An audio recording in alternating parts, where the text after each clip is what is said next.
নবী পাঠানোর সাথে সাথেই কোনো জাতিকে ধ্বংস করেন নাই। নবী পাঠানোর পর আল্লাহ তাআলা মুজিজা দিছেন, বিভিন্ন কিছু দিছেন, আযাব দিছেন, ভয় দেখাইছেন, সতর্ক করছেন।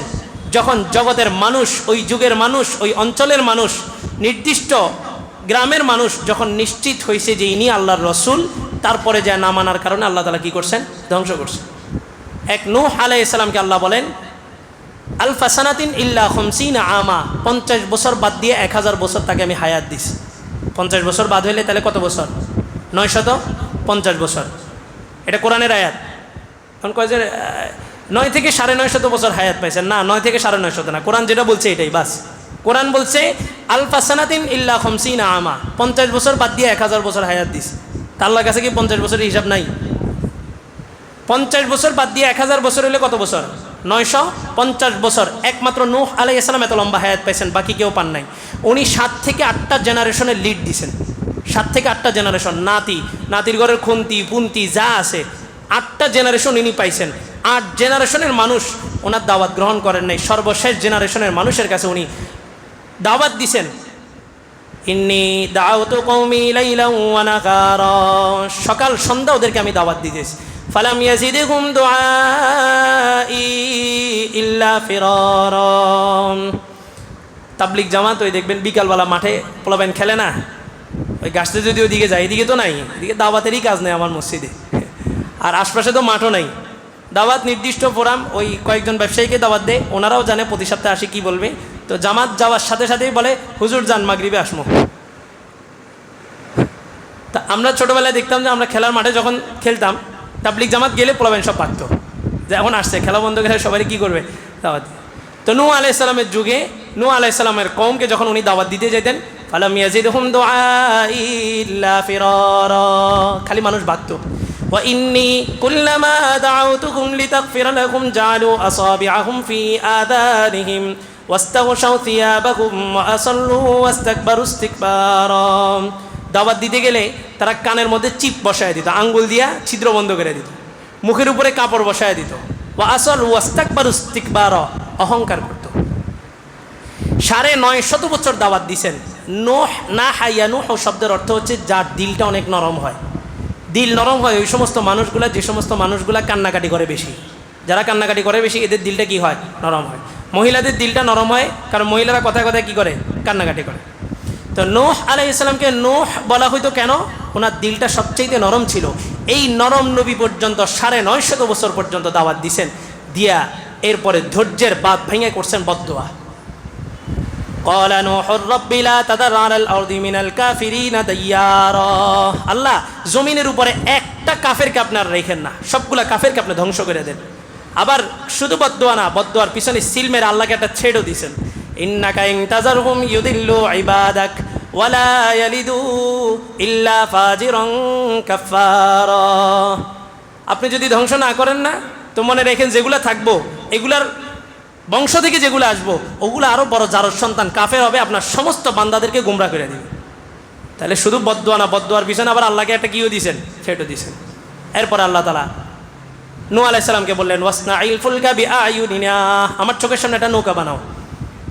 80 থেকে 82 জন মানুষ মুসলমান হয়েছে 950 বছর দাওয়াত দিয়া। আর আমরা এখন হতাশ, 5 মাস 6 মাস মেহনত করে এই সমাজ আর হবে না, এটা আর হবে না, এটার পরিবর্তন হবে না। না, কে বলছে পরিবর্তন হবে না? হবে। তায়েববাসীরা রাসূলকে এরকম নির্যাতন করার পরেও আযাবের ফেরেশতা চলে আসছে। আল্লাহ জিবরাইলকে বলছেন বন্ধুর রক্ত জুতা পর্যন্ত পৌঁছায় গেছে, যদি জুতা ওভারটেক করে 1 ফোঁটা রক্ত যদি জমিনে পড়ে, আমি এখনই পুরো পৃথিবীটাকে তছনছ করে দিব। জিবরাইল আলাইহিস সালাম মুহূর্তের মধ্যে আযাবের ফেরেশতা নিয়ে হাজির হয়ে গেছেন। রাসূল বলেন তায়েফের 2 পাশে 2 পাহাড় আছে, এভাবে পিষা দিব তায়েববাসীকে মাঝখানে, আপনি শুধু আদেশ দেন। আদেশও দিতে হবে না, শুধু মাথার ইশারা দেন, যথেষ্ট। আল্লাহ রসুল চিন্তা করলেন জিবরাইলকে ঠান্ডা করা যাবে না, কিন্তু আল্লাহকে ঠান্ডা করা যাবে। হাত উঠাইছেন, আল্লাহুম্মা ইন্নী আশকু বাসি কুওয়াতা দুফি, আল্লাহ আমি আমার ব্যাপারে শিকায়ত করতেছি, আমাকে রসুল হিসাবে পাঠাইছেন, আমার প্রেজেন্টেশন সুন্দর হয় নাই, আমার উপস্থাপনাটা সুন্দর হয় নাই, আমার বলার ভঙ্গিটা সুন্দর ছিল না, এই জন্য তারা বেয়াদবি করছে। আল্লাহ তাদেরকে আপনি ধ্বংস করেন না। হতে পারে তারা ঈমান আনে নাই, তাদের বংশ থেকে কোনো না কোনো এক বংশ আমার উপর ঈমান আনবে। ঠিকই এখন তায়েফ পুরা বিশ্বের জন্য একটা রোল মডেল হয়ে আছে, মুসলমানদের জন্য একটা রোল মডেল হয়ে আছে, ওই যে রাসূলের দোয়া। তো সবাই সবার পাওয়ারটাকে দুনিয়াতে কাজে লাগাইছে, রাসূলের পাওয়ারটা কি করেন নাই? দুনিয়াতে কাজে লাগান নাই। নূহ আলাইহিস সালাম পাওয়ার কাজে লাগায় বদদোয়া করে দিয়েছেন। বদদোয়া লেগে গেছে। নৌকা বানানো হয়েছে 80 থেকে 82টা নৌকা, 80 থেকে 82 জন মানুষ, আর প্রত্যেকটা প্রাণী থেকে একটা একটা করে জোড়া ওই নৌকা উঠানো হয়েছে। এরপর আল্লাহ বললেন দোয়া পড়ো, বিসমিল্লাহি মাজরিহা ওয়া মুরসাহা ইন্না রাব্বি লাগাফুরুর রহিম। আল্লাহর নামে আরোহণ করলাম, ইন্না রাব্বি লাগাফুরুর রহিম, আমার রব ক্ষমাশীল দয়ালু। নূহ আলাইহিস সালাম নৌকা বানানোর আগেই বলছিলেন যে তোমাদের উপরে একটা আযাব আসতেছে, যে মাটির নিচ থেকে পানি উঠবে। অফারাত তান্নুর, আল্লাহ সূরা হুদের মধ্যে এই আলোচনাটা উঠাইছেন যে নূহ আলাইহিস সালাম যখন তার কওমকে দাওয়াত দিয়েছেন, নৌকার উপরে উঠে গেছেন, তখন কিছু কিছু আযাব নিদর্শন প্রকাশ পাওয়া শুরু হয়ে গেছে।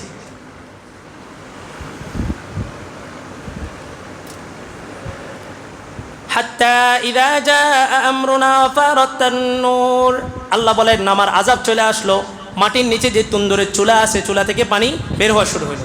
তান্নুর এটা আরবি শব্দ, আমরা তন্দুর রুটি বলি না, এটা আরবি শব্দ। তান্নুর থেকে তন্দুর, এই তান্নুর এটা মাটির চুলা, আগে ছিল মাটির নিচে, এখন না এটারে ইয়া করে মাটির উপরে দোকানের সামনে নিয়ে আসে। মাটির নিচের চুলাটাকে তান্নুর বলা হয়, এটা আগের যুগে ছিল। কুল নাহমিল ফীহা মিন কুল্লিন যাওজাইনি ইসনাইনি ওয়া আহলাকা ইল্লা মান সাবাকা আলাইহিল কওলু ওয়া মান আমান।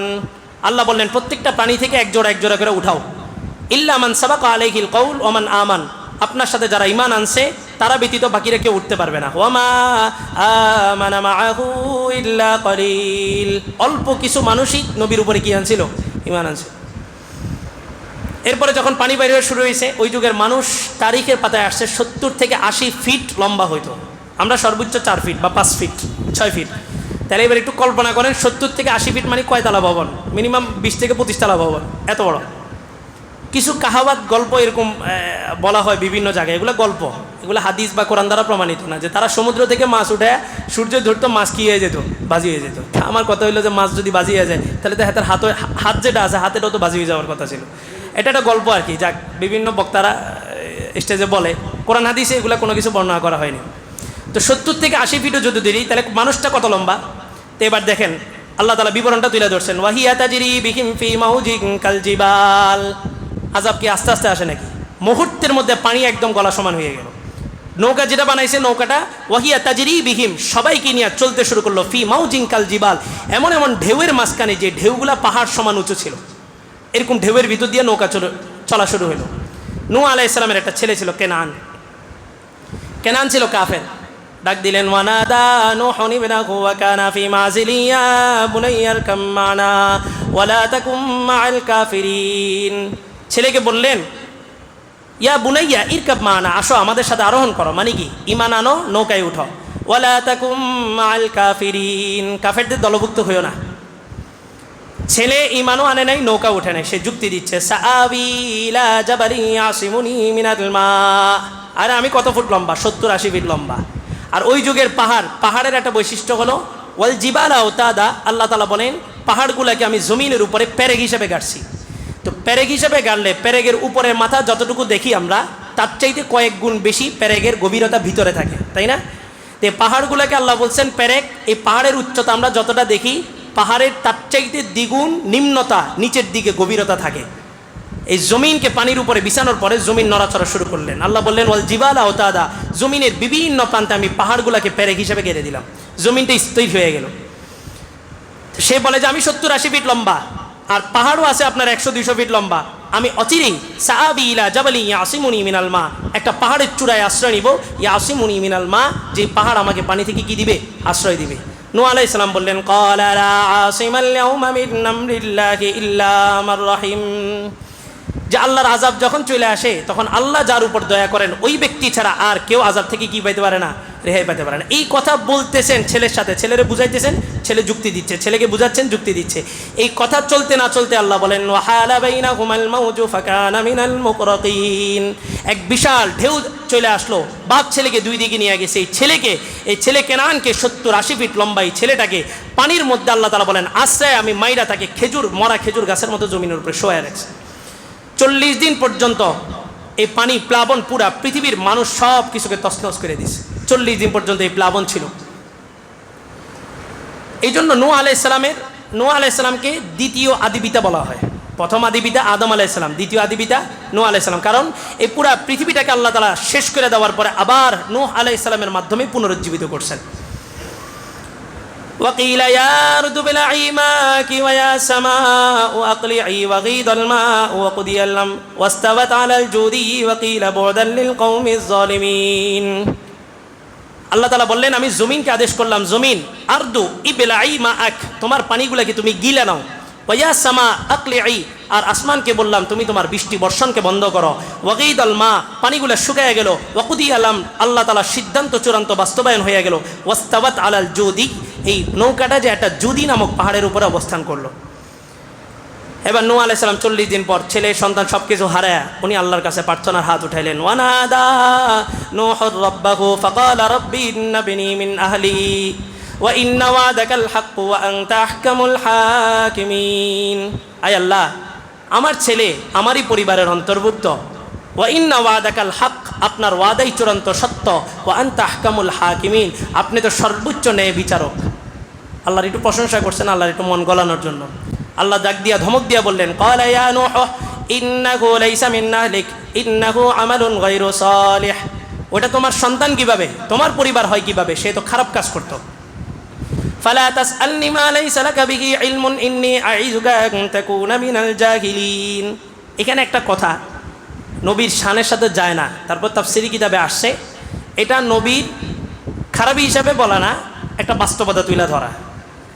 নবীর দোয়া কি কবুল, নবীদের দোয়া কবুল। তাহলে নূহ আলাইহিস সালাম দোয়া করলেন, আল্লাহ তাআলা দোয়াটা কেন নিলেন না? ওই যে কিছুক্ষণ আগে বললাম প্রত্যেকটা নবীর একটা পাওয়ার ছিল, ওই পাওয়ারটা সবাই কি করছেন, কাজে লাগায় ফেলছেন। নূহ আলাইহিস সালামের পাওয়ার দিয়া উনি কি ছেলের জন্য দোয়া করছেন না কওমের জন্য বদদোয়া করছিলেন?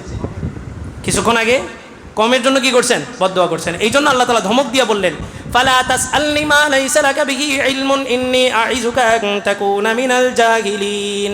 যেই জিনিস সম্পর্কে তোমার নলেজ নাই, জ্ঞান নাই, ওই জিনিস সম্পর্কে তুমি আমার কাছে প্রার্থনা করো না, আমার কাছে চাও না। তোমাকে আমি উপদেশ দিচ্ছি, যদি এমন কোনো কাজ তুমি যদি করো, আন তাকুনা মিনাল জাহিলিন, তুমি অজ্ঞদের কাতারে শামিল হবে। এরপর উনি এবার আল্লাহর কাছে মাপ চাইছেন, ইন্নী আইযুকা আন নাসআলাকা মা লাইসা লি বিহি ইলম ওয়া ইল্লা তাগফিরলি ওয়া তারহামনি আকুম মিনাল খাসিরিন। আল্লাহ, আমার জানা ছিল না, অজানা জিনিস সম্পর্কে আমি আপনার কাছে চাইছি, আপনি আমাকে মাফ করেন। আপনি যদি দয়া না করেন তাহলে তো আমি ক্ষতিগ্রস্ত হয়ে যাব। আল্লাহ তাআলা মাফ করে দিয়েছেন। বলা উদ্দেশ্য যেটা, নূহ আলাইহিস সালামের জাতিকে আল্লাহ তাআলা ধ্বংস করছেন কখন? যখন পুরা জাতি নিশ্চিত ছিল এটা নূহ।